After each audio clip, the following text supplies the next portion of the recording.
ጸጋ የልጁ የጌታ ኢየሱስ ክርስቶስ ፍቅር የመንፈስ ቅዱስ ጥበቃ ከሁላችን ጋር ይሁን። እግዚአብሔር የተባረከና የተመሰገነ ይሁን። ይህንን ጊዜ ጌታ እግዚአብሔር ለሁላችንም ስለሰጠ እግዚአብሔርን እጅግ በጣም አድርጌ አመሰግናለሁ። ሁልጊዜ እንደምለው ዛሬም ደግሞ ደግሜ እንደምለው ይህንን ቀን በእድሜያችን ላይ የጨመረ አንድ ቀን በእድሜያችን ላይ የጨመረ እግዚአብሔር ስሙ የተባረከና የተመሰገነ ይሁን። ይሄ በሕይወታችን የተጨመረ ቀን ነውና በዚህ በተጨመረልን ቀን ምን እያደረግን ነው፣ ምን ልናደርግ ነው ብለን መጠየቁ እጅግ በጣም ጥሩ ነው። ምክንያቱም ከጥቂት ደቂቃ በኋላ የሚሆነውን ነገር አናውቅም፣ ምን እንደሚሆን አናውቅም። ያንን የሚያውቅ እግዚአብሔር ብቻ ነው። እግዚአብሔር የተባረከና የተመሰገነ ይሁን። እግዚአብሔርን እጅግ በጣም አድርጌ ስለዚህ ሰዓትና ጊዜ አመሰግናለሁ። አንድ 7 ምዕራፎችን ነው የማየው። ከአንድ መጽሐፍ 7 ምዕራፎችን ነው የማየውና 7 ምዕራፍ በ45 ደቂቃ ውስጥ እንዴት አድርጌ እንደምጠቀልለው ለእኔ ለራሴ እየገረመኝም ነው እየደነቀኝም ነው። ምክንያቱም 7 ቀን የሚፈጅ ወይም ደግሞ 7 ፕሬድ የሚፈጅ መልእክት ነው በውስጤ ያለው። ግን አጠር ሰብሰብ አድርጌ እንደወረደ በዚህ በ45 ደቂቃ ውስጥ ለእናንተ ለማቅረብ ጌታ መንፈስ ቅዱስ ይረዳኛል። እግዚአብሔር የተባረከና የተመሰገነውን ይሄ መልእክት ወደ እናንተ ሳስተላልፈው ማንንም የሚወክል ወይንም ደግሞ ማንንም የሚወግን መልእክት አይደለም። ይህንን በመጀመሪያ ደረጃ አስምሬ መናገር እፈልጋለሁ። ማንንም የሚወክል ማንንም የሚወግን መልእክት አይደለም። ሁላችንንም የሚመለከት መልእክት ነው። የኤልቤቴልን ማህበረ ምዕመናን ወይንም ደግሞ ቤተ ክርስቲያንን የሚመለከት ብቻ አይደለም። ወይንም ደግሞ በፊኒክስ አሪዞና የሚገኙትን ቅዱሳን የሚመለከት አይደለም። ምናልባት አገር አቀፍ መልእክት ሊሆን ይችላል። እግዚአብሔር የተባረከና የተመሰገነ ይሁን። እንመለስ ነው። ሌላ አጭር መልእክት ነው። እንመለስ ነው። ጌታ እግዚአብሔር እንድንመለስ ይፈልጋል። እንመለስ ያው በጸሎትና በንስሐ ለመመለስ ሀሳብ እንድናደርግ ነው። ከምን እንመለስ፣ እንዴት እንመለስ፣ ለምን እንመለሳለን የሚለውን ነገር ጠቅለል ባለ መልኩ በኋላ እናየዋለን። እግዚአብሔር እንድንመለስ ይፈልጋል። ጥያቄውን የሚያቀርበው እግዚአብሔር ነው፣ ሰው አይደለም፣ ወይም ደግሞ የቤተ ክርስቲያን አገልጋዮች አይደሉም። ይህንን ጥያቄ የሚያቀርቡት ጥያቄውን የሚያቀርበው ጌታ እግዚአብሔር ነው። ምክንያቱም አንድ የተበላሸ ነገር ጌታ እግዚአብሔር አይቷል። በዘመናት ጌታ እግዚአብሔር ወደ ሕዝቡ ሲመለከት ከላይ ከሰማይ ሰማያት ከማደሪያ ሆኖ ሲመለከት በዘመናት ሁሉ እንደሚያደርገው እያደረገውም እንዳለ እግዚአብሔር እንዲህ ሲመለከት የተበላሸ ነገር ያያል፣ ወይንም ደግሞ የተሰራ ነገር ያያል። ስለዚህ ጌታ እግዚአብሔር እንመለስ ወይንም ደግሞ ተመለሱ ብሎ ጥያቄ ሲያቀርብ ምክንያት አለው። የምንመለስበት ጉዳይ ስላለ ከምንድን ነው የምንመለሰው የሚለውን ጥያቄ እኔና እናንተ ልንጠይቅ ይገባናል። እንዴት አይነት ሁኔታ ውስጥ አለን? ያንን ደግሞ እኔና እናንተ ልንመልሰው ይገባል። ለመመለስ ምን ማድረግ አለብን እንደ እግዚአብሔር ቃል? ያም ደግሞ እኔና እናንተ የምንመልሰው ጉዳይ ነው። በአጠቃላይ የምንመለከተው ክፍል 1 ሳሙኤል ከምዕራፍ 1 እስከ 7 ያለውን ምዕራፍ 1 እስከ 7 ያለውን ነው የምንመለከተው። እንዲሁ ለመግቢያ እንዲሆነን ከመጽሐፈ ሳሙኤል ቀዳማዊ ምዕራፍ 7 ቁጥር 3 ቁጥር 6 እና 12 አነበዋለሁ። የቁጥር 3 ላይ ሳሙኤል የሚባለው ነቢይ ወደ እስራኤል ሕዝብ መጥቶ ለእስራኤል ቤት ሁሉ የተናገረው ቃል ነው። ሳሙኤልም የእስራኤል ቤት ሁሉ በሙሉ ልባችሁ ወደ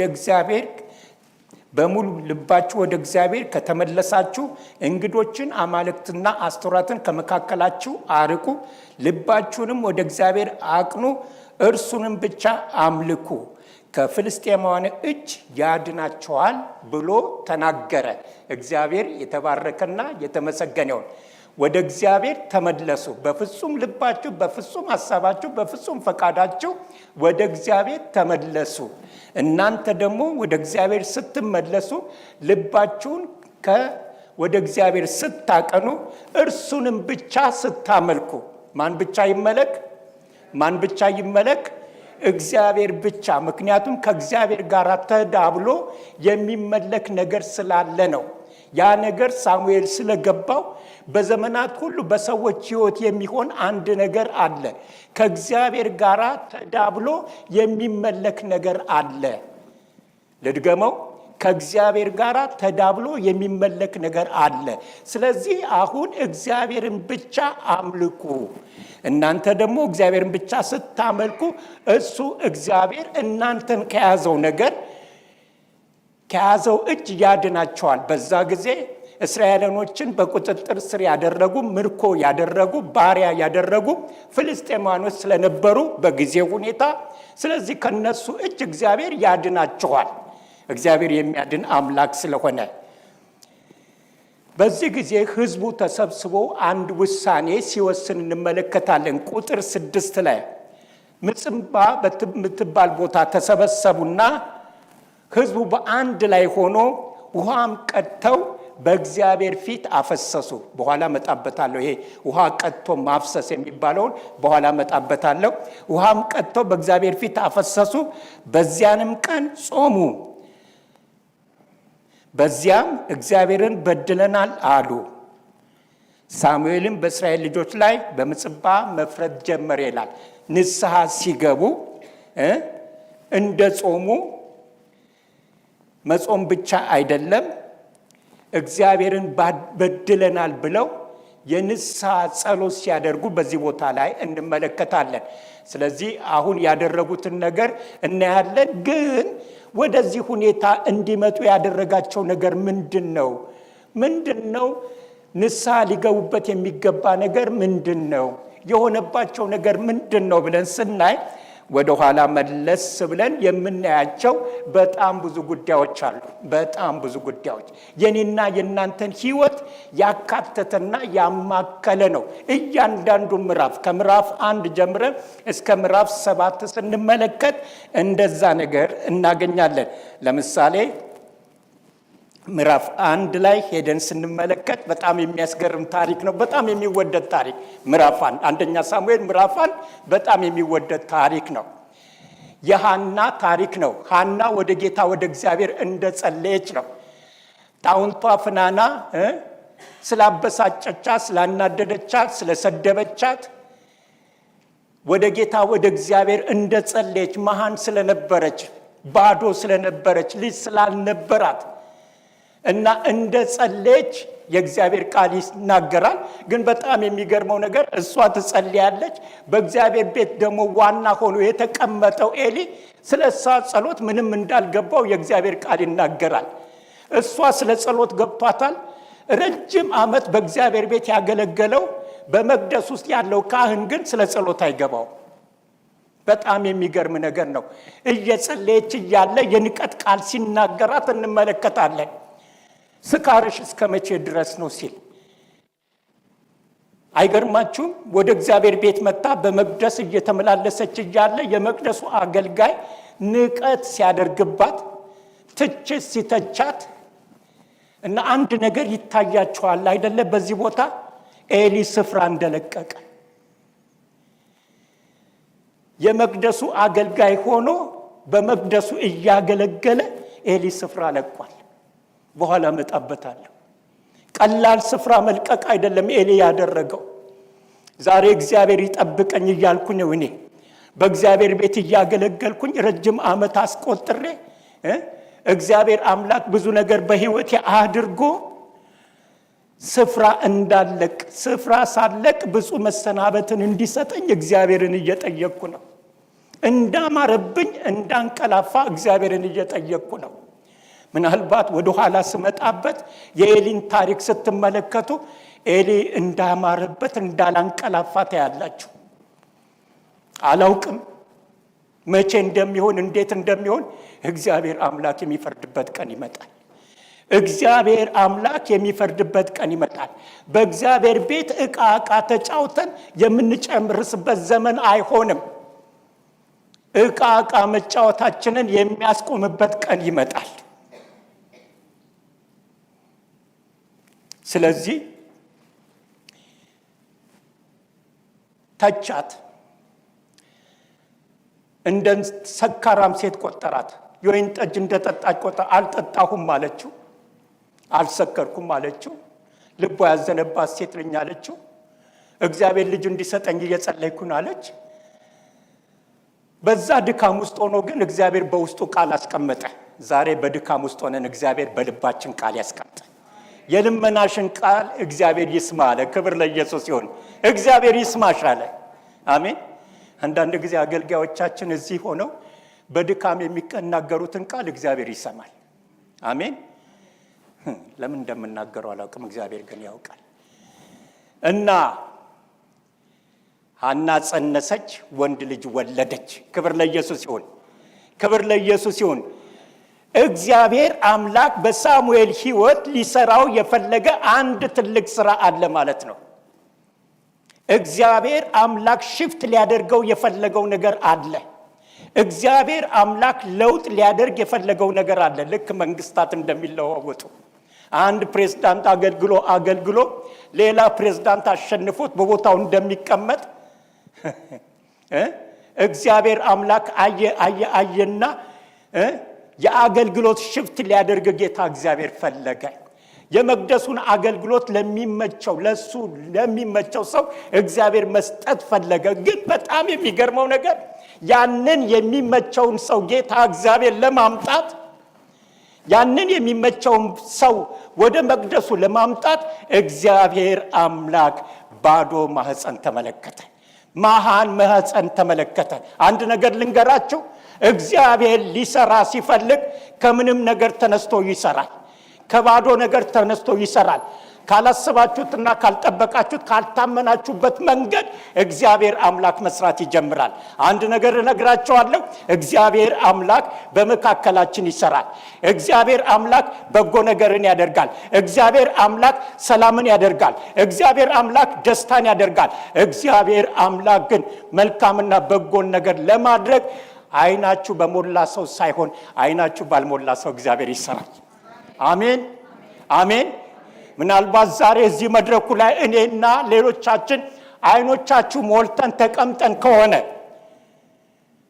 አይኖቻችሁን ሞልተን ተቀምጠን ከሆነ የእስራኤል ቅዱስ የሰራዊት ጌታ እግዚአብሔር አይኖቻችንን ያልሞሉትን አምጥቶ አቁሞ እግዚአብሔር ይሰራል።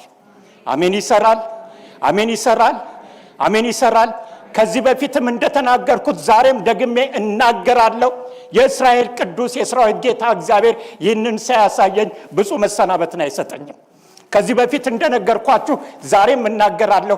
እኔ ወደዚች ከተማ የመጣሁት መንገድ ልጠርግ ነው። እግዚአብሔር አምላክ በዚች ከተማ የሚያስነሳቸው ሰዎች አሉ። ሪቫይቫል will become በጣም ቅርብ ነው፣ ሊመጣ በጣም ቅርብ ነው። ያ ሪቫይቫል ግን እንዲመጣ እኔና እናንተ ዛሬ ልንዘጋጅ ያስፈልጋል። ስለዚህ እግዚአብሔር አምላክ ሽፍት አደረገ። ምንድነው ያደረገው? ኤሊን ለማንሳትና በኤሊ ቦታ የሚያገለግል ካህን የሚሆን ነቢይ የሚሆን ሳሙኤልን ለማስቀመጥ እግዚአብሔር አምላክ የሐናን ማህፀን ተጠቀመ። እግዚአብሔር ይመስገን። ዛሬ የዚችን ማህበረ ምእመናን ማህፀን የእስራኤል ቅዱስ የሰራዊት ጌታ እግዚአብሔር ይጠቀም። አሜን ይጠቀም። አሜን ይጠቀም። ክብር ለኢየሱስ ይሁን። ስለዚህ ሐና ወለደች። ያንንም የወለደችውን ልጅ ለእግዚአብሔር ቤት አሳልፋ ሰጠች። የሰጠኝን እሱን መልሼ ምን አደርጋለሁ አለች? እሰጣለሁ አለች። እግዚአብሔር ይመስገን። መልሳ ሰጠች። አሁን እሷ ስትሰጠው ለማን የሰጠችው? ለእግዚአብሔር ቤት ነው የሰጠችው። ለማን ነው የሰጠችው? የእግዚአብሔርን ሕዝብ እንዲያገለግል መንገድ እንዲያሳይ። እንደውም ስለ ሳሙኤል የእግዚአብሔር ቃል ሲናገር ሳሙኤል የሚናገረው መሬት አይወድቅም ይላል። አሜን። መሬት አይወድቅም። ስለዚህ ምዕራፍ 1 ላይ የምናየው እግዚአብሔር አምላክ ሽፍት እንዳደረገ ነው። የአገልግሎት ለውጥ እንዳደረገ ነው። ያልተመቸ ሰው አንስቶ የሚመች ሰው ጌታ እግዚአብሔር እንዳስቀመጠ ነው። እንዴት እንዳስቀመጠ ግን ስንመለከትና ስናይ በጣም የሚያስገርም ነው። የእግዚአብሔር ሥራ፣ የእግዚአብሔር አደራረግ የሚገርም ነው። ዛሬም እግዚአብሔር አምላክ በሚገርም አይነት ሁኔታ በመካከላችን ይሰራል። አሜን። ይሰራል። አሜን። ይሰራል። እናንተ ካልታያችሁ አላውቅም፣ እኔ ግን እየታየኝ ነው። የእስራኤል ቅዱስ የሰራዊት ጌታ እግዚአብሔር እያንዳንዳችንን እየመረመረን ነው። መርምሮን የምንመች ከሆነን ካገኘን እግዚአብሔር አምላክ ይባርከናል። መርምሮን የማንመች ሆኖ ጌታ እግዚአብሔር ካገኘን ይቅርታ አድርጉልኝ፣ እግዚአብሔር አምላክ ዞር ያደርገናል። የሚመች ሰው አምጥቶ ያስቀምጣል። ይሄ በዚች ማህበረ ምዕመናን ብቻ የሚሆን አይደለም። ይሄ የሚሆነው በእኛ ብቻ አይደለም። ይሄ በምድራችንም ይሆናል።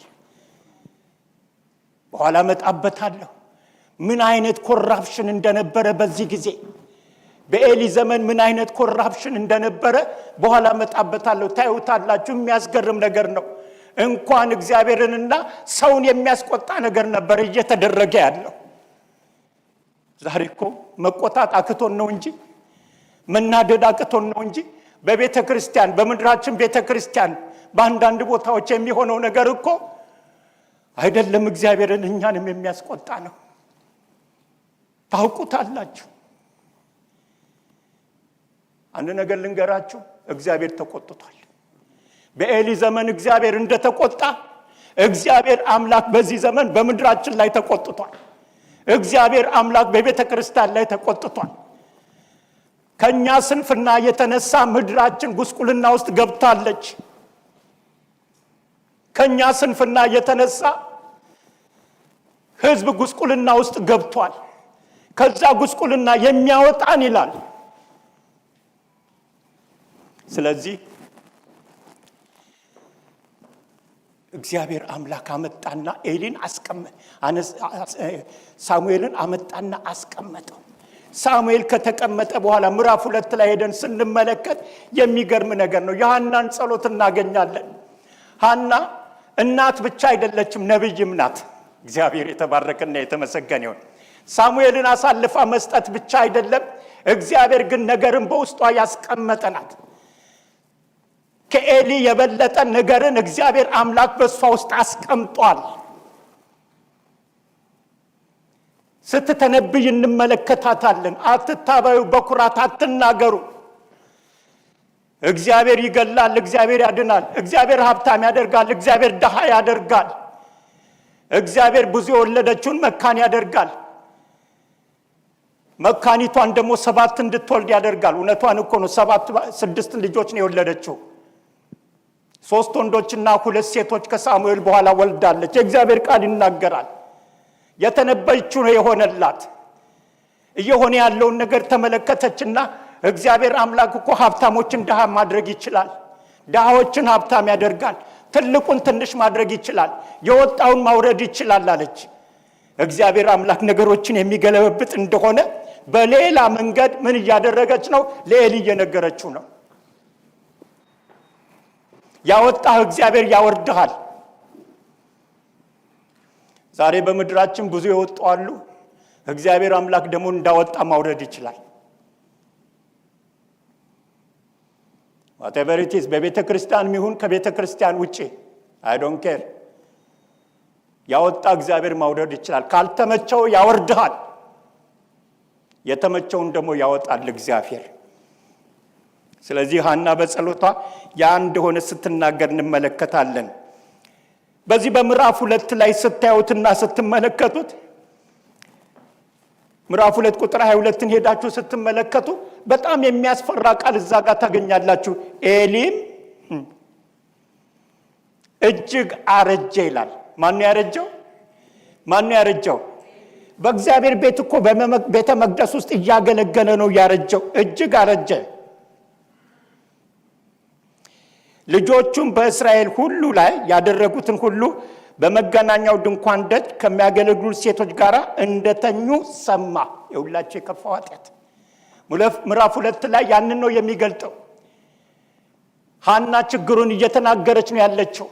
እነዚህ እኮ ወደ ላይ የወጡት በቤተ መቅደሱ እንዲያገለግሉ ስፍራ የተሰጣቸው እየባለጉ ነው።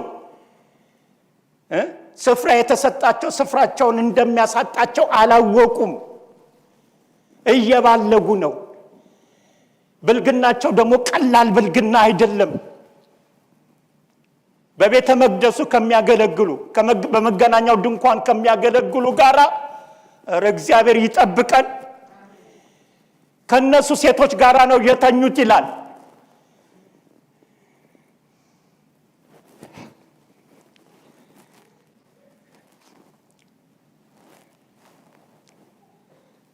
እግዚአብሔር ይጠብቀን። ዛሬ ከመጋረጃ በስተጀርባ ከአገልግሎት በስተጀርባ ከተሰጠን የአገልግሎት ታይትል ጀርባ የሚሰራውን ስራ እግዚአብሔር ይቅር ይበለን። ቀላል ኃጢአት አይደለም። ይህንን ቃል ጌታ እግዚአብሔር ሲሰጠኝ ይቅርታ አድርጉልኝና በምድራችን እየተሰራ ያለውን በአገልግሎት ሰበብ፣ በቅባት ሰበብ፣ በመጠራት ሰበብ እየተደረገ ያለውን አመጽና ክፋት ጌታ እግዚአብሔር አሳይቶኝ ነው።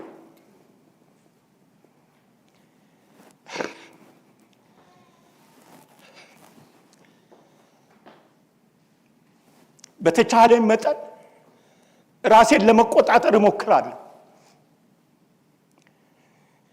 ምናልባት አንድ ቀን እግዚአብሔር ባየበት አይን፣ እግዚአብሔር በተመለከተበት አይን ለእናንተም ጌታ እግዚአብሔር ያሳያችሁ ይሆናል። የምድራችን ጉስቁልና፣ ረሃብ፣ ጥማት፣ ጦርነት፣ እርስ በርስ መጋደል ከምን የመጣ ነው ብለን ብንጠይቅ በቤተ ክርስቲያን ውስጥ ካለው እርኩሰት የተነሳ ነው። እርኩሰት የማይመስል ግን እርኩሰት፣ በአገልግሎት ሰበብ የሚሰራ እርኩሰት፣ በአገልግሎት ሰበብ የሚሰራ አመጽ። የኤሊ ልጆች እኮ አገልጋዮች ናቸው። የቤተ መቅደሱ አገልጋዮች ናቸው። ኤሊ ከሌዊ ወገን ስለሆነ ካህን ስለሆነ ቀጥለው ካህን የሚሆኑ ናቸው። እንደዛ አይነት ሰዎች ናቸው። እና ስለዚህ ይህንን ኤሊ ሰማ።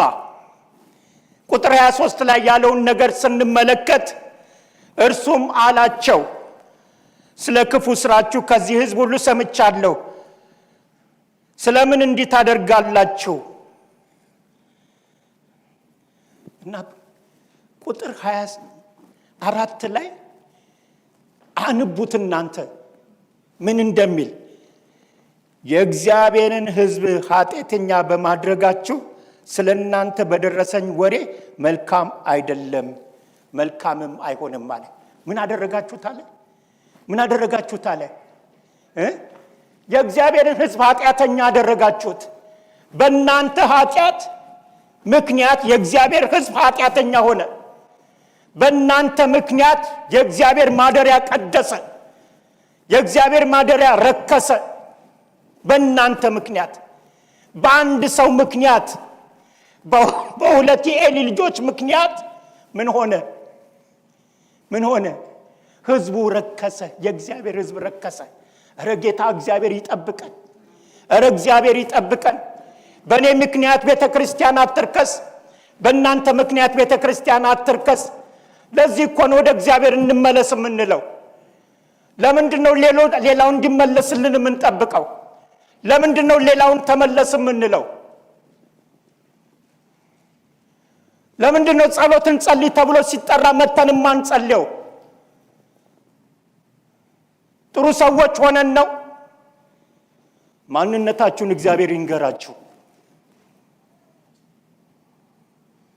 ስለዚህ በእናንተ ኃጢአት፣ በእናንተ ምክንያት የእግዚአብሔር ሕዝብ ኃጢአተኛ ሆነ። በሁለት የኤሊ ልጆች ምክንያት የእግዚአብሔር ሕዝብ ኃጢአተኛ ሆነ። የእግዚአብሔር ቁጣ ወደ ሕዝቡ መጣ። ዛሬ እኔና እናንተ ለእግዚአብሔር ቁጣ ምክንያቶች ሆነናል ወይ? ቤታችንን እንፈትሽ፣ ኑሯችንን እንፈትሽ፣ ትዳራችንን እንፈትሽ። ምንድነው ትዳራችን የሚመስለው? የኔ ትዳር ጥያቄ ውስጥ ገብቷል ወይ? የኔ ኑሮ ጥያቄ ውስጥ ገብቷል ወይ?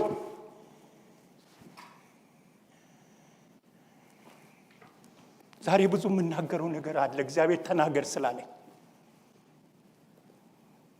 ወደዚህ ከተማ ስመጣ ከሌሎች አካባቢ ብዙ ጥያቄ ቀርቦልኝ ነበረ። ናና ሙሉ ጊዜን ሰጥተህ አገልግል የሚል፣ ናና ፓስተራችን ሁን የሚል። መልሴ አንድና አንድ ነው። እኔ የመጣሁት ሙሉ ጊዜ ሰጥቼ ለማገልገል አይደለም፣ እየሰራው ለማገልገል ነው። እየሰራው ለማገልገል ነው። እኔ የመጣሁት ፓስተር ሆኜ ለማገልገል ሳይሆን መንገድ ለመጥረግ ነው። ለሚነሱት የእግዚአብሔርን ሐሳብና ፈቃድ ለማገልገል ልባቸው ለተነሳሳ ለነሱ መንገድ ለመጥረግ ነው። ለብዙዎቻችሁ ምክንያት ለመሆን ፈለግኩ፣ ግን ፈቃደኞች አይደላችሁ። ግን አሁን ጊዜው አለፈ እና እጠብቃለሁ፣ ቤቴን እጠብቃለሁ፣ ትዳሬን እጠብቃለሁ፣ አገልግሎቴን እጠብቃለሁ። ዛሬ ምናልባት ለብዙዎቻችሁ ትምህርት ከሆነ አንድ ነገር ልንገራችሁ። ስለ አገልግሎቴን አንድ ነገር እናገራለሁ። አገልግሎቴን ማዳንም ማበላሸትም የምችለው እኔ ነኝ። እኔ ነኝ መጠበቅም የምችለው፣ እኔ ነኝ ማጥፋትም የምችለው። ስለዚህ አገልግሎቴን እጠብቀዋለሁ። ለሌሎች ሰዎች ምክንያት መሆን አልፈልግም። እባካችሁ ጌታ እግዚአብሔር ይርዳ። አምላካችን እግዚአብሔር ምሕረት ሊያደርግልን ፈልጓል። እንድንመለስ ይፈልጋል። ምናልባት በአገልግሎታችሁ በእግዚአብሔር ቤት ስትመላለሱ ለሌሎች ሰዎች እግዚአብሔርን ላለመፍራትና ለእግዚአብሔር ላለመገዛት ምክንያቶች ከሆናችሁ ዛሬ ንስሐ ግቡ። እግዚአብሔር እንድንመለስ ይፈልጋል። ምክንያቱም እግዚአብሔር ሊጎበኘን ይፈልጋል። እግዚአብሔር ሊሰራ ይፈልጋል። እኔ ድልድል እየሸተተኝ ነው። እውነቴን ነው የምላችሁ፣ ድልድል እየሸተተኝ ነው። ሪቫይቫል እየሸተተኝ ነው።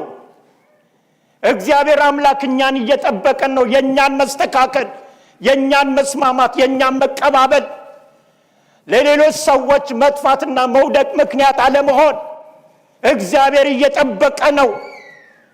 ወደ እግዚአብሔር ቤት ስትመጡ ምን ሰርታችሁ እንደመጣችሁ ታውቃላችሁ። ዛሬ ማለዳ እንኳን ምን አድርጋችሁ እንደመጣችሁ፣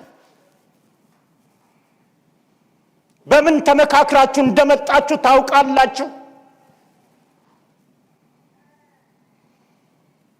ይሄንን ቢያደርግ ይሄንን አደርጋለሁ ብላችሁ መጣችኋል። እናንተም ኃጢአተኛ ሆናችሁ እግዚአብሔርን ሕዝብ ኃጢአተኛ ለማድረግ ወደ እግዚአብሔር ቤት እንዴት ትመጣላችሁ? እግዚአብሔርን በመፍራት በቅድስና ደስ ብሏችሁ ወንድማችሁን እህታችሁን ለማየት ደስ ብሏችሁ ትመጣላችሁ። ሄጄ በከሌ ፊቴን አጠቁርበታለሁ ብላችሁ ነው የምትመጡት? እናንተ ፊታችሁን አጥቁራችሁ የእግዚአብሔርን ሕዝብ ኃጢአተኛ ልታደርጉት ነው የምትመጡት? በእነዚህ ሁለት ሰዎች ምክንያት፣ ቦታ በተሰጣቸው በእነዚህ ሁለት ሰዎች ምክንያት የእግዚአብሔር ሕዝብ ኃጢአተኛ ሆነ።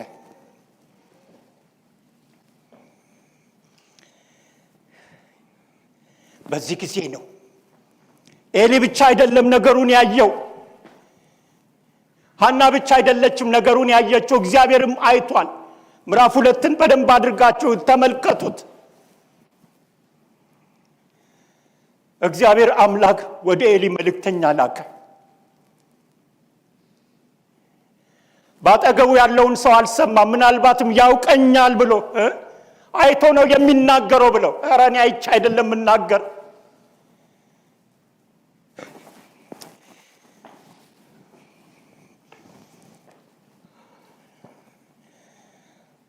ምዕራፍ 2 ቁጥር 27 ጀምራችሁ ሄዳችሁ ስትመለከቱ የእግዚአብሔር ሰው ወደ ኤሊ መጥቶ አለው፣ እግዚአብሔርም እንዲህ ይላል፣ በግብፅ በፈርዖን ቤት ባሪያ ሳለህ ለአባትህ ቤት ተገለጥኩት።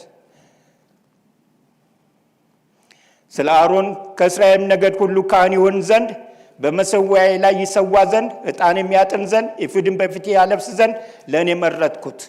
የእስራኤልም ልጆች የእሳት ቁርባን ሁሉ ስለ ምግብ ለአባት ቤት ሰጠው። እግዚአብሔር ያደረገለትን መረጥኩት። አባትህን ነግሬያቸዋለሁ። ኤሊ ካህን ነው፣ ከካህን ወገድ ነው። ስለዚህ የአሮን መመረጥ የሱ መመረጥ ነው። የአሮን መጠራት የሱ መጠራት ነው። እግዚአብሔር የገባላቸው ቃል ኪዳን ነው። የሚበላውንም ምግብ እንዳዘጋጀለት ከቁርባን ከእሳት ቁርባን የሚቀርበው ምግብ አድርጎ እንዲበላ እንዳደረገለት እግዚአብሔር ይናገራል። ግን አንተ ያደረከው ነገር ይላል፣ አንተ ያደረከው ነገር በማደሪያ ያቀርቡት ዘንድ ያዘዝኩትን መስዋዕቴን ቁርባኔን ስለምን ረገጣችሁ? እንድትወፍርም የሕዝቤን የእስራኤልን ቁርባን ሁሉ መጀመሪያ በመብላታችሁ ከእኔ ይልቅ ልጆችህን ስላከበርክ። አያችሁ ኃጢአቱን። ከእግዚአብሔር ይልቅ ማንን አክብሯል? ልጆቹን አክብሯል። ልጆቹ የሚሰሩትን ኃጢአት እያየ ዝም ብሏል። ዝም ብሏል። ሲወሰልቱ ዝም ብሏል። ምናምንቴ ሲሆኑ ዝም ብሏል። ዛሬ ሰበር ዜና አለኝ። በልጆቻችሁ ላይ ስሩ። ወላጆች በልጆቻችሁ ላይ ስሩ። ልጆቻችሁን ፈትሿቸው።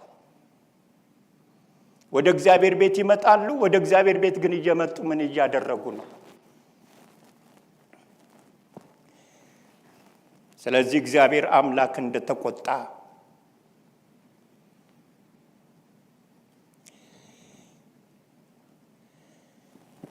ለዘላለም በእግዚአብሔር ቤት እንዲኖሩ እግዚአብሔር ተናግሮ ነበረ። ለዘላለም በቤቴ ትኖራላችሁ፣ የዘር ዘርህ ለዘላለም በእግዚአብሔር ቤት ይኖራል ብሎ ተናግሮ ነበረ እግዚአብሔር። አሁን ግን የእግዚአብሔር ቁጣ ሲመጣ እችን በደንብ አድርጋችሁ ስሙ። ይሄ ቀላል ቁጣ አይደለም። እኔን ወገቤን ያስፈታኝ ቁጣ ነው። በኤሊ ላይ እግዚአብሔር የተናገረው በልጆቹ ምክንያት ልጆቹ ባደረጉት ኃጢአት ምክንያት የእግዚአብሔርን ሕዝብ ኃጢአተኛ ስላደረጉ በዛ ምክንያት የመጣው የእግዚአብሔር ቁጣ ቀላል አይደለም። እነሆ ለቤት ሽማግሌ እንዳይገኝ ክንድህንም የአባትንም ቤት ክንድ የምሰብርበት ዘመን ይመጣል። ምንድን ነው የሚለው? ምንድን ያለው? በቤት ሽማግሌ እንዳይገኝ ክንድህን እሰብራለሁ፣ መታመኛ መደገፊያን እሰብራለሁ። በሌላ አነጋገር ከአንተ በኋላ የሚወለዱትን የአንተ ግንድ የሆነውን በአንተ ግንድ ስር ያለውን ምን አደርጋለሁ? እድሜውን አሳጥራለሁ። ሽማግሌ አይገኝም ነው ያለው። የእግዚአብሔር ቁጣ ታዩታላችሁ። በእነዚህ በሁለት ልጆች ምክንያት የመጣውን ቁጣ ትውልድ ተረገመ። ቀጣይ ትውልድ የለም አለ እግዚአብሔር። ኧረ ቀጣይ ትውልድ በቤተ ክርስቲያን ይኑር። አሜን ይኑር፣ አሜን ይኑር። በእኔ ኃጢአት ምክንያት ቀጣይ ትውልድ አይጥፋ፣ አይጥፋ። ቀጣይ ትውልድ የለም አለ። እንደውም ወረድ ብላችሁ ስታዩት ይሄ ነገር በሁለት ልጆች ላይ ይሆናል፣ ምልክት ይሆናል አለው። በሁለት ልጆች ላይ አደርገዋለሁ አለ እግዚአብሔር።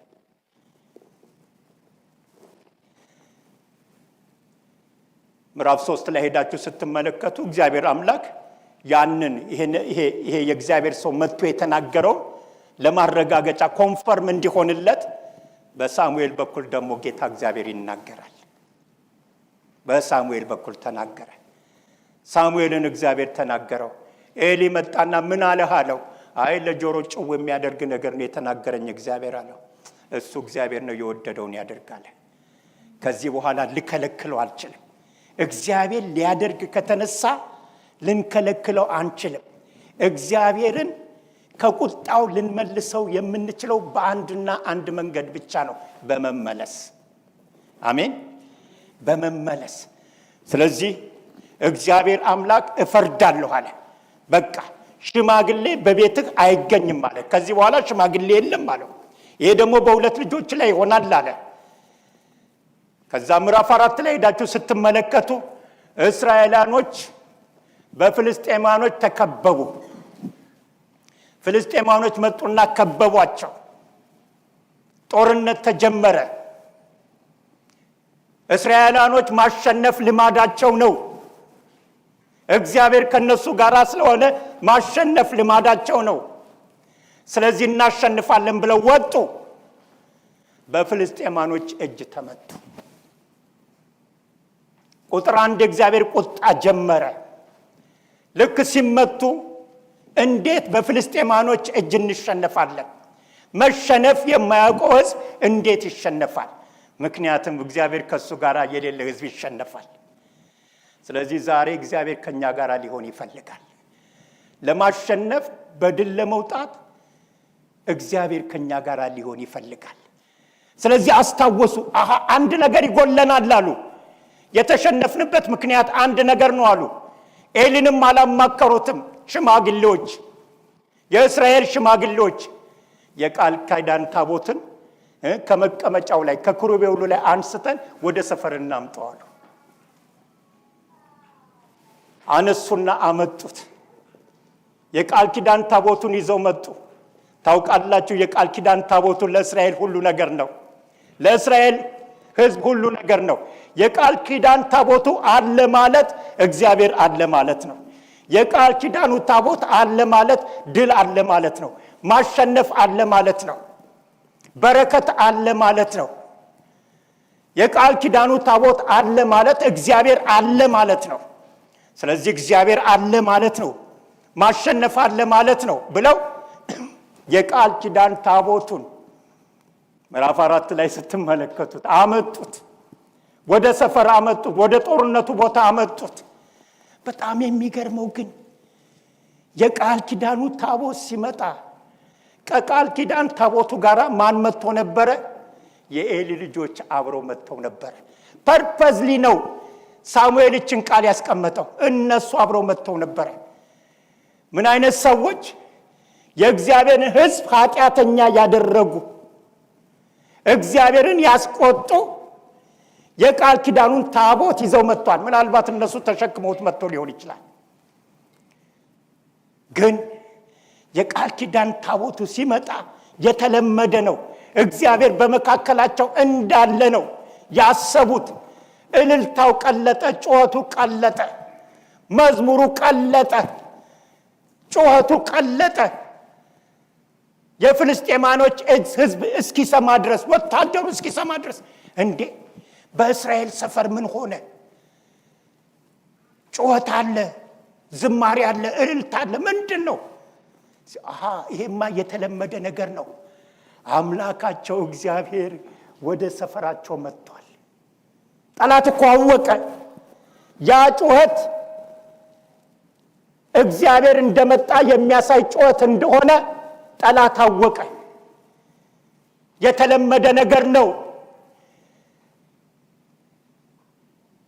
ግብፅን ያሸነፉበት አቅማቸው ነው፣ ጉልበታቸው ነው።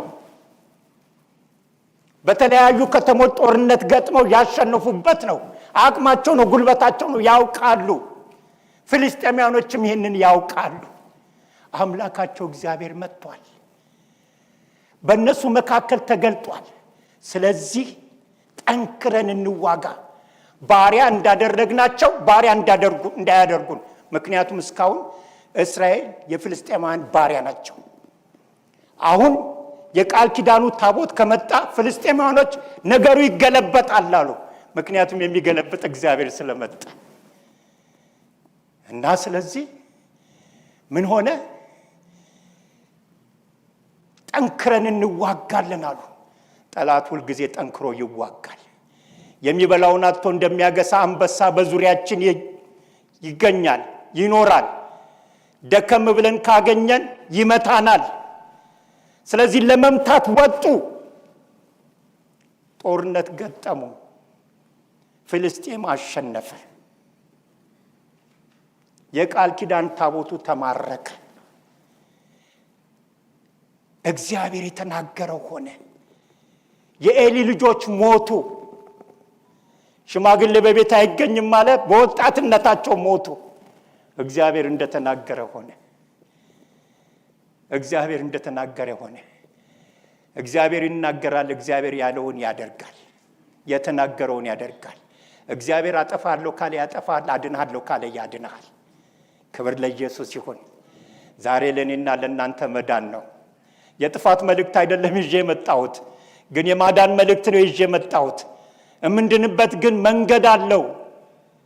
መንገድ አለው፣ ምክንያት አለው ለመዳን። ስለዚህ ተማረኩ፣ ባሪያ ሆኑ። ሁለቱ ልጆች ሞቱ። ወሬኛ ሄዶ ለኤሊ ነገረው። ኤሊም ጩኸቱን ሰምቶ ነበረ። ምንድነው ጩኸቱ ሲል አይ የእስራኤል ሕዝብ ተማርኳል፣ ታቦቱም ተማርኳል፣ ሁለቱም ልጆች ሞተዋል አለው። እሱም ያው ከወንበር ላይ ወድቆ ሞተ። እግዚአብሔር እየፈረደ ነው። ባለመመለሳቸው ምክንያት እግዚአብሔር እየፈረደ ነው። የኤሊ አንደኛው ልጅ እርጉዝ ነበረች፣ ሚስት አንደኛዋ እርጉዝ ነበረች። ልክ ይህንን ወሬ ስትሰማ ታቦቱ ተማረከ፣ የቃል ኪዳኑ ታቦት ተማረከ ስትል ታውቃለች። የቃል ኪዳኑ ታቦት ሁሉ ነገራቸው እንደሆነ የሚያኖራቸው የእግዚአብሔር ቃል ኪዳን ነው። ወገኖቼ ዛሬ እኔና እናንተን የሚያኖረን የእግዚአብሔር ቃል ኪዳን ነው። ቃል ኪዳናችን ከተወረሰ ምን ዋጋ አለን? ቃል ኪዳናችንን ጠላት ከወሰደ ምን ዋጋ አለን? እና ስትሰማ እርጉዝ ነበረችና ቀኗም ደርሶ ነበረ። ምጥ መጣባት፣ ወለደች። ወንድ ልጅ ወልደሻል ሲሏት ደስ ይበልሽ፣ ወንድ ልጅ ወልደሻል። ምን ደስታ አለ? ባሌ ሞቷል። እስራኤል በፍልስጤማውያን እጅ ባሪያ ሆናለች። የቃል ኪዳኑ ታቦት ተማርኳል። ኢካቦድ አለች። ኢካቦድ ክብር ከእስራኤል ለቋል አለች። ክብር ከእስራኤል ለቋል። ይሄ ምዕራፍ የሚያሳየን እግዚአብሔር ኃጢአትን እንደሚቀጣ ነው። እግዚአብሔር ኃጢአተኛውን ይቀጣል። ካልተመለስን እግዚአብሔር ይቀጣናል። በበደላችን ከቀጠልን እግዚአብሔር ይቀጣናል። ይሄ መልእክት በእግዚአብሔር ቤት ቁጭ ብለን የእግዚአብሔርን ቃል ለምንሰማው ብቻ አይደለም፣ የእግዚአብሔርንም ቃል ለምናሰማው ነው። በምድራችንም የእግዚአብሔርን ቃል ለሚያሰሙ ዘይሶ ኮልድ ዜም አገልጋይ፣ ነቢይ፣ ሐዋርያ ተብሎ ለምንጠራ ይሄ መልእክት ለኛ ነው። ካልተመለስን እግዚአብሔር አምላክ እኛንም እንደዚህ ያደርጋል። በእነሱ ላይ የሆነው ነገር ኃጢአተኞች ስለሆኑ ብቻ ነው። እኛም ንስሐ ካልገባን በእኛም ላይ ይሆናል። ስለዚህ ተማረከ። እስራኤል ባሪያ ሆነች፣ በባርነት ውስጥ ገባች፣ በጉስቁልና ውስጥ ገባች። ቃል ኪዳኗ ተወሰደ። ዛሬ የስንቶቻችን ቃል ኪዳን ተወስዷል? እግዚአብሔር የገባልን ቃል ኪዳን ለምን አልሆነም? ለምን አልተፈጸመም? እግዚአብሔር እንደተናገረ ለምን አላደረገም? አንድና አንድ ምክንያቱ እኔና እናንተ ስላልተመለስን፣ ከኃጢአታችን ስላልተመለስን። በምድራችን ላይ ጌታ እግዚአብሔር የተናገረው ነገር እኔ ምስክር ነኝ። እግዚአብሔር ሲናገር ሰምቻለሁ። ምድራችንን እንደሚጎበኛት፣ ምድራችንን እንደሚያበለጽጋት ሰምቻለሁ። ጨለማዋን እንደሚገፍ ሰምቻለሁ። ግን ከጨለማ ወደ ጨለማ እየሄደች ነው። ከጉስቁልና ወደ ጉስቁልና እየሄደች ነው። ጥቂት ሰዎች በልጽገዋል። በእግዚአብሔርም ቤት ጥቂት ሰዎች በልጽገዋል። ጥቂት አገልጋዮች በልጽገዋል። ግን የሚቀሙበት ቀን መጥቷል። ባልለው ደስ ይለኝ ነበር፣ እግዚአብሔር አምላክ አላከበሩኝምና የሰጠዋቸውን መልሼ ወስዳለሁ አለ።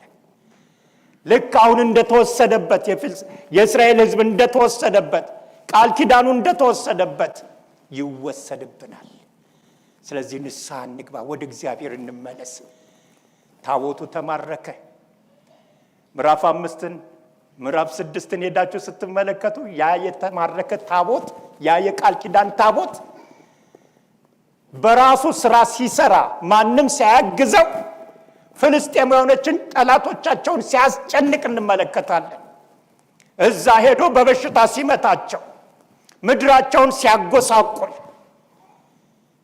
ጣዖታቸውን ሲገለብጥ፣ አንድ ነገር ልንገርህ፣ በሚመጣው ዘመን የእስራኤል ቅዱስ የሰራዊት ጌታ እግዚአብሔር ያንተን እገዛ ሳይፈልግ በራሱ ይሰራል። በራሱ ይሰራል። በራሱ ይሰራል። እግዚአብሔር በራሱ የሚሰራበት ዘመን መጥቷል። እኔ እናንተ አልተመቸነውም፣ የሚመቹ ሰዎችን አምጥቶ እግዚአብሔር በራሱ ይሰራል። በፍልስጤማውያን መንደር ጌታ እግዚአብሔር በ5 ከተሞቻቸው እግዚአብሔር አምላክ መቅሰፍትን አመጣ። አለቆቻቸውን በበሽታ መጣ፣ በእባጭ መታ።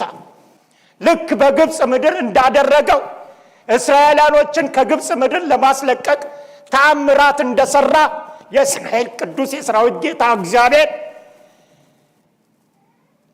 የእስራኤልን ቃል ኪዳን ለማስመለስ በፍልስጤም መካከል ተአምራትን ሰራ። ድንቅ ተአምራትን ሰራ። አንፈልገውም፣ ይመለሳሉ፣ ወደ ቦታው ይመለሳሉ። እግዚአብሔር አምላክ የገባልንን ቃል ኪዳን ከጠላት እጅ በራሱ ታግሎ ያስመልስልናል። አሜን፣ ያስመልስልናል። አረ እናንተ ሰዎች እግዚአብሔር አምላክ ምሕረት ሊያደርግልን ነው። እግዚአብሔር አምላክ ሊፈውሰን ነው። እግዚአብሔር አምላክ በጎ ሊያደርግልን ነው። በጥቂት ሰዎች እንባ፣ ለምን እንደምናገረው አላውቅም፣ በጥቂት ሰዎች እንባ የእስራኤል ቅዱስ የሰራዊት ጌታ እግዚአብሔር ይችን ማህበረ ምዕመናን ሊጎበኝ ነው። አሜን፣ ሊጎበኘን ነው። አሜን፣ ሊጎበኘን ነው። እግዚአብሔር ቃል ኪዳኑን ሊመልስልን ነው። የተናገረውን ጌታ እግዚአብሔር ሊያደርግልን ነው። እረ እናንተ ሰዎች ጌታ እግዚአብሔር ይርዳችሁ። ስለ እኔና ስለ ሌሎቹ የምትማልዱ እንባ የምታፈሱ ጌታ እግዚአብሔር ይባርካችሁ። እግዚአብሔር አምላክ የእናንተን እንባ አይቷል። እግዚአብሔር አምላክ የእናንተን ጸሎት ሰምቷል።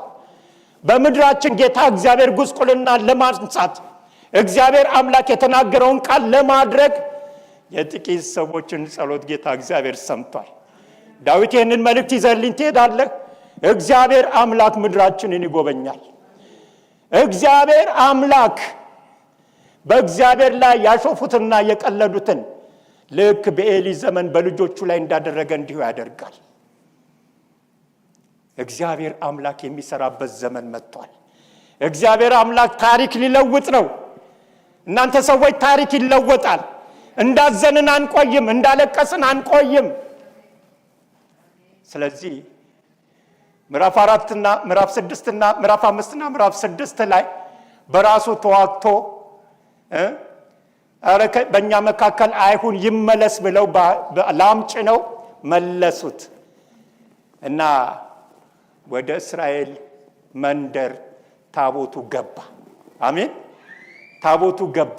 ታቦቱ ከገባ በኋላ አገኙት፣ ቦታ ሰጡት። አንድ ያደረጉት ትልቅ ነገር የሚገርመኝ ከዚህ በኋላ ይህንን ታቦት ማንም ሰው እንደፈለገ አያደርገውም። በእግዚአብሔር ቤት በመቅደሱ የሚያገለግሉ ሰዎች መቀደስ አለባቸው። ያልተቀደሰ አያገለግልም ማለት ያልተለየ ራሱን ያልጠበቀ ቆራሻንተ አያገለግልም ማለት እና ስለዚህ አልዓዛር የሚባለውን ከሌዊ ወገን የሆነውን ከካህናት ወገን የሆነውን እሱን ቀደሱና ታቦቱን እንዲሸከም አደረጉ። የቃል ኪዳን ታቦቱን እንዲሸከም አደረጉ።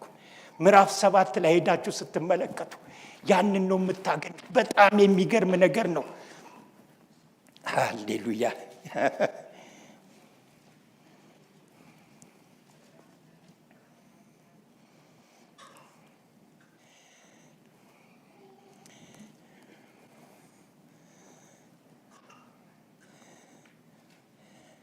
ምዕራፍ 7 2 ላይ ሄዳችሁ ምዕራፍ 7 ቁጥር 2 ላይ ሄዳችሁ ስትመለከቱ ታቦቱ በቂርያትያሪም ከተቀመጠበት ቀን ጀምሮ ወራቱ ረዘመ፣ 20 ዓመትም ሆነ። የእስራኤል ቤት ሁሉ አዝኖ እግዚአብሔርን ተከተለ። አያችሁ ታያላችሁ። ታቦቱ በፍልስጤም ሀገር የተቀመጠው 7 ወር ነው። 7 ወር ታሪክ ሰርቶ ነው የተመለሰው። ታሪክ ሰርቶ 7 ወር ታሪክ ሰርቶ ከተመለሰ በኋላ ግን ታቦቱ ተመልሶ እስራኤል ከገባ በኋላ የእስራኤል ሕዝብ ስንት ዓመት አዝኖ ተቀመጠ ይላል? 20 ዓመት። 20 ዓመት በሐዘን፣ 20 ዓመት በጉስቁልና።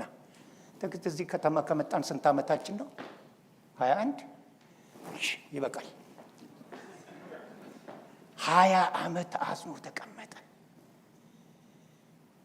ታቦቱ እኮ መጥቷል። ታቦቱ መጥቷል።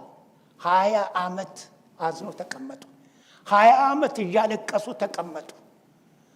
20 ዓመት በንስሐ ተቀመጡ። 20 ዓመት ወደ እግዚአብሔር በመጮህ ተቀመጡ። ምክንያቱም የተገባ የተስፋ ቃል ኪዳን አለ። እግዚአብሔር የተናገረው ቃል አለ። እግዚአብሔር እንደሚጎባኛቸው ተናግሯቸዋል። እግዚአብሔር እንደሚመለከታቸው ተናግሯቸዋል። እግዚአብሔር እንደሚሰራ ተናግሯቸዋል። 20 ዓመት እያለቀሱ ተቀመጡ ይላል። ቁጥር 3 ላይ ሃሌሉያ፣ ቁጥር 3 ላይ ሰው ተገኘ። ያስቀድሞ ከመሃኒቷ ከሐና የተገኘው ከማንም ጋራ ያልተነካካው ከማንም ጋራ ያልተወዳጀው ስሙ ይባረክ የኔ ጌታ ሳሙኤል ተነሳና እንዲህ አለ፣ የእስራኤል ቤት ሁሉ በሙሉ ልባችሁ ወደ እግዚአብሔር ከተመለሳችሁ እንግዶችን፣ አማልክት፣ አስቶሮትን ከመካከላችሁ አርቁ። በሙሉ ልባችሁ ከተመለሳችሁ ጣዖት የሆነውን ነገር ምን አድርጉ? አርቁ፣ አውጡ አላቸው። ኤሊ ይህንን አይልም ነበረ። እንኳን እነሱን ሊናገርና ልጆቹን መናገር አልቻለም። አርቁ አላቸው። ልባችሁንም ወደ እግዚአብሔር አቅኑ። አሜን። ወደ ማን አቅኑ? በፍጹም ልባችሁ፣ በፍጹም ኃይላችሁ ወደ እግዚአብሔር ተመለሱ። ያለንበት ጊዜ፣ አሁን ያለንበት ጊዜ ጌታ ሊመጣ ነው። በፍጹም ልባችን፣ በፍጹም ኃይላችን ወደ እግዚአብሔር የምንመለስበት ነው። እርሱን ብቻ አምልኩ። ያን ጊዜ ምን ያደርጋችኋል? እስከ ዛሬ ባሪያ ካደረጓችሁ ከፍልስጤማውያኖች እጅ ምን ያደርጋችኋል? ያድናችኋል። አንድ ነገር አትርሱ። እስካሁን ምን ናቸው? በምርኮ ናቸው፣ ባሪያ ናቸው። ነፃነት አላገኙም። ስለዚህ ያድናችኋል አላቸው። ቁጥር 4 ላይ የእስራኤል ልጆች ባሊምና አስቶሮትን አራቁ፣ እግዚአብሔርን ብቻ ማምለክ ጀመሩ። ቁጥር 1 አሜን። ምን ጀመሩ? በመካከላቸው ያለውን እግዚአብሔር ደስ የማይሰኝበትን ሃሌሉያ፣ እግዚአብሔር የማይወደውን ነገር ምን አደረጉ? አራቁ። እናርቅ ዛሬ ይራቅ ከመካከላችን እግዚአብሔር ደስ የማይሰኝበት በእግዚአብሔር ምትክ ያደረግነው በእግዚአብሔር ቦታ ያስቀመጥነውን እናርቀው፣ አራቁት ይላል።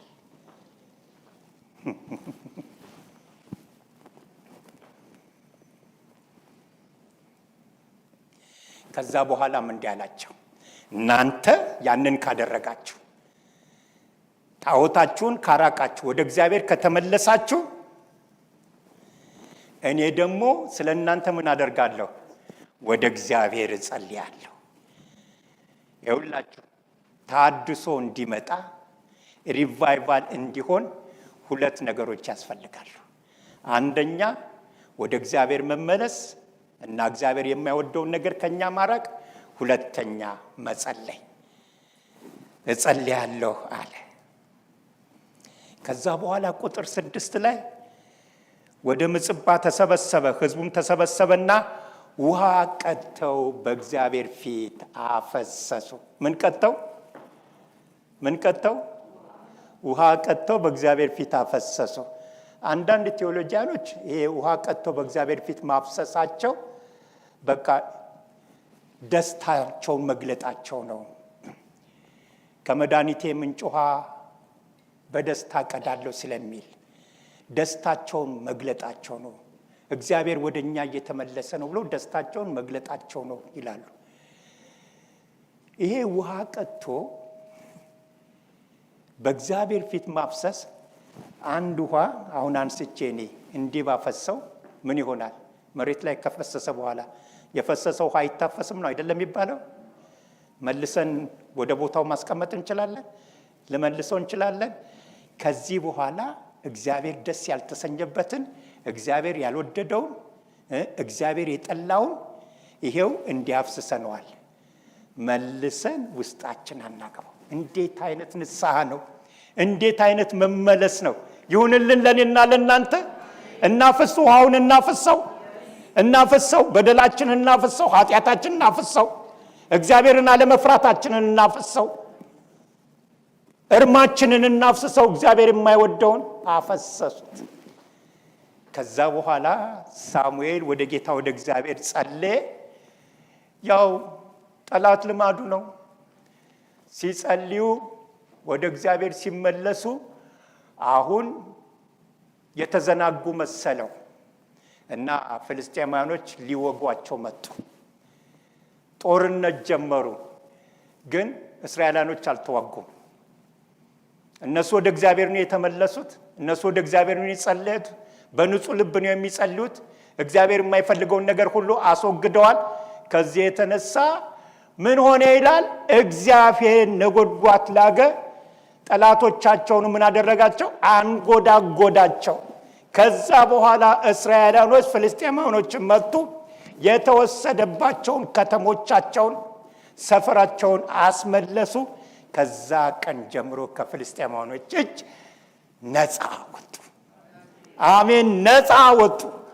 በመመለስ ነፃ እንወጣለን። እኔና እናንተ ወደ እግዚአብሔር ስንጮህ፣ እኔና እናንተ እግዚአብሔር የሚጠላውን ነገር አስወግደን ከኛ አርቀን ወደ ጌታ ወደ እግዚአብሔር ስንቀር እኛ አንዋጋም፣ ጠላታችንን እግዚአብሔር ይዋጋል። ምርኳችንን ጌታ እግዚአብሔር ይመልሳል። የቃል ኪዳን ታቦት በቦታው ተቀመጠ። እስራኤላኖች ነፃ ወጡ። እግዚአብሔር በቦታው ይቀመጣል። እግዚአብሔር በመካከላችን ይመላለሳል። እግዚአብሔር መስራት ይጀምራል። እግዚአብሔር የጠላትን ሥራ ያፈርሳል። ከኔና ከናንተ የሚፈለገው በዚህ ዘመን እግዚአብሔር በመካከላችን እንዲሰራ ወደ እግዚአብሔር መመለስ ነው። ስለ ልጆቻችን እናልቅስ። እኔ እፈራለሁ።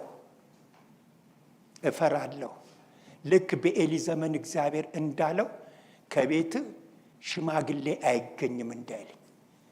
ልጆች ያላችሁ ፕሊስ በእግዚአብሔር ፍቅርና ርኅራኄ ለምናችሁ ልጆቻችሁን ተከታተሉ፣ ልጆቻችሁን ጠብቁ።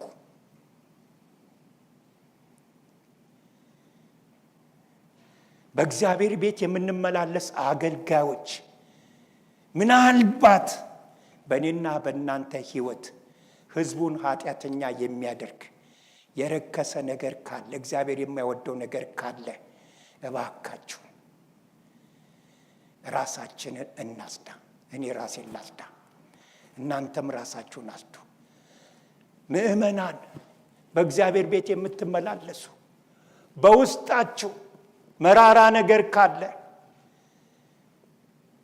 መራራ ስር ካለ እባካችሁን ዛሬ በንስሐ ቁረጡት፣ አስወግዱት።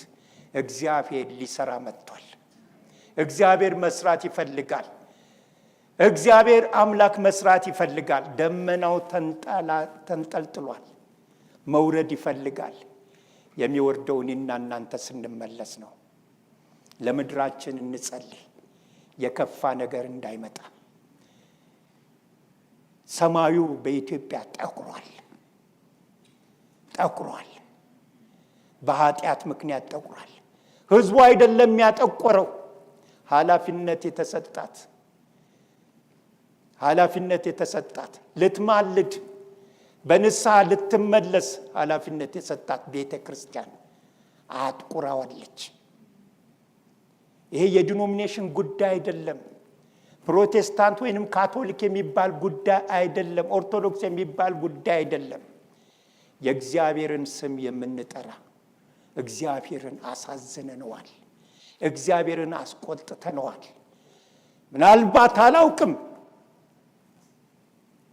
ልክ በኤሊ ዘመን እንደሆነው በእኛም ዘመን በምድራችን ይሆናል። ለነገሩ ጀምሯል። በወጣትነታቸው ስንት ተቀይተዋል። ስለዚህ ጌታ እግዚአብሔር ምሕረት እንዲያደርግልን ሳናቋርጥ ወደ ጌታ ወደ እግዚአብሔር እንቅረብ። እናንተ አገልጋዮች ጌታ እግዚአብሔር ይባርካችሁ። ጌታ እግዚአብሔር ይባርካችሁ። የንስሐ ጸሎት ወደ እግዚአብሔር የመመለስ የጾምና የጸሎት ፕሮግራም ስላዘጋጃችሁልን ጌታ እግዚአብሔር ይባርካችሁ። እባካችሁ ምእመናን እኔና እናንተ እንተባበር። እግዚአብሔር በዚች ምድር ሊሰራ ፈልጓል። እኔ ደስ እያለኝ እየሳኩ ነው ይሄንን የምናገረው። የማውቀው ነገር ስላለ እግዚአብሔር ሊሰራ ስለፈለገ ክብር ለኢየሱስ ይሁን። እግዚአብሔር በመካከላችን አለ። እግዚአብሔር ምርኳችንን ይመልሳል። እግዚአብሔር አምላክ ደስታ ይሰጠናል። እግዚአብሔር አምላክ ሰላም ይሰጠናል። አሁን እንኳን እዚህ በንስሐ ወደ ጌታ ወደ እግዚአብሔር ብንቀርብ እግዚአብሔር አምላክ በመካከላችን የታመሙትን ይፈውሳል። እንቆቅልሽ ያለባቸውን እንቆቅልሻቸውን ይፈታል። ልክ ጌታ እግዚአብሔር እንደተናገረ ለኤሊ ይሄ በልጆችን ለምልክት ይሆናል እንዳለው፣ ቁጣው ለምልክት ይሆናል እንዳለው፣ በልጆች ምልክት ይሆናል እንዳለው፣ ዛሬ ደግሞ ወደ እግዚአብሔር ከተመለስን የእግዚአብሔርን ፊት ከፈለግን በእኔና በእናንተ መካከል እግዚአብሔር ምሕረት በማድረግ እግዚአብሔር አምላክ በጎነትን በማድረግ እግዚአብሔር አምላክ በመፈወስ ምልክት ያደርጋል፣ ያጸናል። ታምናላችሁ? የምታምኑ ከኔ ጋር አቁሙ፣ እንጸልያለን። ክብር ለኢየሱስ ይሁን።